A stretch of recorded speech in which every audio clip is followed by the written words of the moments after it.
எல்லோருக்கும் வணக்கம். இந்த பகுதியில் நீண்ட ஆயுளை தரக்கூடிய தண்ணீர் ஆசனம் பற்றி இந்த பகுதியில் பார்க்கப்படும். யோகாசனத்தில் புத்துணர்ச்சி ஊட்டும் புதிய பிரிவாக பிரிக்கப்படுகிறது. அக்வா ஆசனம் என அழைக்கப்படுகிறது. நீராசனம் வழக்கமாக தரையில் ஒரு விரிப்பின் அமர்ந்து செய்யப்படும் யோகாசனமே இப்படி தண்ணீருக்குள்ளும் செய்யப்படுகிறது. யோகாசனம் புத்துணர்ச்சி ஊட்டும் புதிய பிரிவாக பிறந்திருக்கிறது. அக்வா என்று சொல்லக்கூடிய அந்த தண்ணீருக்குள்ள இருந்து செய்யக்கூடிய யோகா. நம் நாட்டில் உயர்ந்த நல்வாழ்வு மையங்கள் இந்த நீராசன பயிற்சியில் பல யோகா நிறுவனர்கள் காசுக்காக இந்த பார்த்திங்கன்னா ட்ரிக்கை கற்றுத்தருகிறதா சொல்லி உங்களிடம் பணம் புடுங்குகிறார்கள். தண்ணீருக்கு நின்றபடி உடலில் மேற்பதிய தண்ணீருக்கு வெளியே இருக்கும்படியும் சில வேளைகளில் முழுமையாக தண்ணீருக்கு மூழ்கி இருக்கும்படியும் இந்த ஆசனம் மேற்கொண்டபடி தண்ணீரின் மீது மிதக்கும்படியும் ஆசனம் செய்கிறார்கள். தண்ணீருக்குள்ளே தண்ணீருக்குள்ளேயே தவம் செய்கிற மாதிரி இருக்கிறாங்க, நடக்கிற மாதிரியும் பார்த்திங்கன்னா ஆசனம் செய்கிறாங்க. சிலர் தண்ணியிலலாம் இந்த படத்துலலாம் பார்ப்போம், தண்ணியில் நடந்து வர்ற மாதிரியெல்லாம் ஆசனம் பண்ணுறாங்க. இந்த மாதிரி தண்ணீருக்குள்ளேயே ஆசனத்தை செய்ய ஆரம்பிச்சிட்டாங்க. அதனால் என்னென்னா இந்த ஆசனத்தை அக்வா ஆசனம் என்று அழைக்கப்படுகிறது.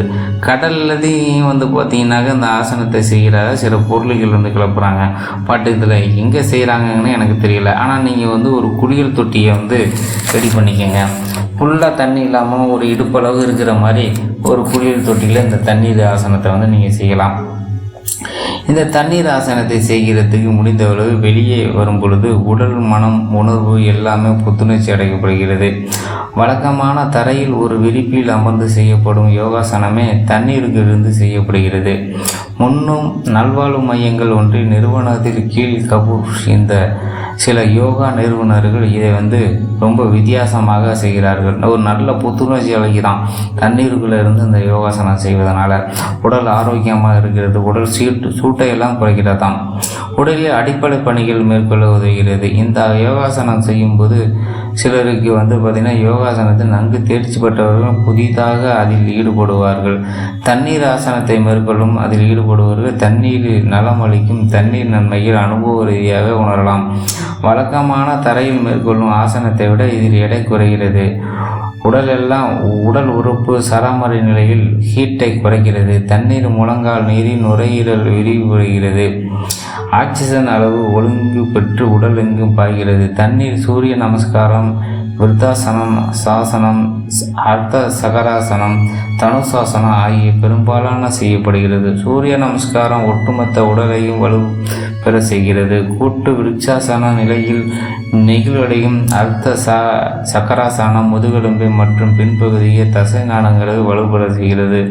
தனுசாசனம் உடம்பெங்கும் மேற்புழுக வளைந்து தோள்பட்டை வலுப்படுத்தவும் உதவுகிறது. முதுகெலும்பையும் சரி செய்யப்படுகிறது. வீரபத்திர ஆசனமும் தண்ணீருக்கு அடியில் செய்யப்படுகிறது. வெளிநாடுகளை சேர்ந்த யோகா ஆர்வலர்கள் பலர் பர்சாசனம் தண்ணீர் ஆசனத்தை கற்றுக்கொண்டு இந்தியாவுக்கு பறந்து வருகிறார்கள். இதனால் இந்திய நிறுவனங்களில் இருக்கும் பல யோகா நிறுவனங்கள் காசுக்காக பார்த்தீங்கன்னாக்க இந்த கற்றுத்தருவதாக பொருளியை கிளப்புகிறார்கள். பட் நான் யோகாவெல்லாம் சொல்லி தரல. அப்படி யோகா பார்த்திங்கன்னா நம்ம நிறுவனத்தில் ஃப்ரீயாகவே சொல்லித்தராங்க, காசு கிடையாது. நீங்கள் அட்டன் பண்ணிங்கன்னா நாங்கள் காசு தருவோம். ஆமாம், ஒரு கிளாஸுக்கு 100 ரூபா விகிதம் நாங்கள் தருவோம். நீங்கள் ஃப்ரீயாகவே காசை வாங்கிட்டு ஃப்ரீயாகவே கற்றுக்கிட்டு போகலாம். இதில் சுவாரஸ்யம் என்னவென்றால் உடல் வலுவுறுவதால் நமது சமநிலையில் பாரம்பரியமான இந்த தண்ணீர் ஆசனத்தை பலர் கற்றுத்தருவதாக சொல்லப்படுகிறது. மனமார்ந்த பயிற்சியில் தோற்றுவிக்கும் தரையில் செய்வதை விட தண்ணீருக்கு செய்வதாக சிலர் ஆர்வம் காட்டுகிறார்கள். உடல் முழுவதும் நல்ல பயிற்சி அளிக்கிறது என்று சிலர் பரபரப்பாக கூறுகிறார்கள். தண்ணீர் ஆசனம் போலவே தண்ணீர் மீது மிதக்கும் பல வகையாக சிலர் தண்ணீரிலையும் மிதக்கிறார்கள். ஒரு சிலர் சரக்கு அடித்துவிட்டு தண்ணீரிலையும் மிதப்பதாக சில வரலாறுகள் சொல்லப்படுகிறது. அதனால் தண்ணீர் ஆசனம் பற்றி தண்ணீருக்குள்ளேயே செய்வது என்பது தண்ணீர் ஆசனம் என்று சொல்லப்படுகிறது. இந்த ஆசனத்தை நாம் மேலே செய்வதை விட தண்ணீருக்குள் செய்வது உடல் ஆரோக்கியத்தையும் உடல் வலுப்பெறவும் ஆயுளையும் கூட்டுகிறது. அதாவது ஒரு சில பேருக்கு வெப்பம், அந்த வெப்ப காற்று அதிகமாக இருக்கும்.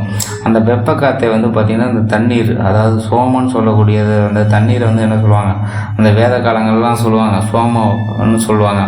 அந்த சோமனாகப்பட்டவன் பார்த்திங்கன்னா உடலில் ஹீட்டையும் ஆயிலையும் பார்த்திங்கன்னா ஹீட்டை குறைச்சி ஆயிலை நல்வடிப்படுத்தக்கூடிய இந்த வாசனை பார்த்திங்கன்னா மழைக்காலங்களில் செய்கிறது அந்தளவுக்கு சுவாரஸ்யமாக இருக்காதுங்க. எனக்கு தெரிஞ்சு பார்த்திங்கன்னா வெயில் காலங்களில் செஞ்சுக்கலாம். ஸோ இந்த வெப்பம் தாங்க முடியாத காலங்களில் இந்த ஆசனத்தை செஞ்சு ஒரு நல்ல பலன் கிடைக்கும்.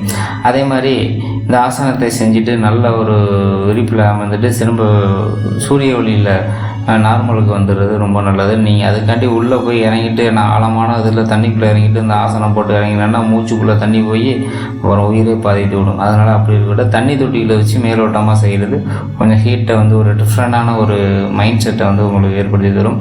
ஸோ மீண்டும் நான் அடுத்த ஒரு பதிவில் சந்திக்கிறேன். நன்றி, வணக்கம்.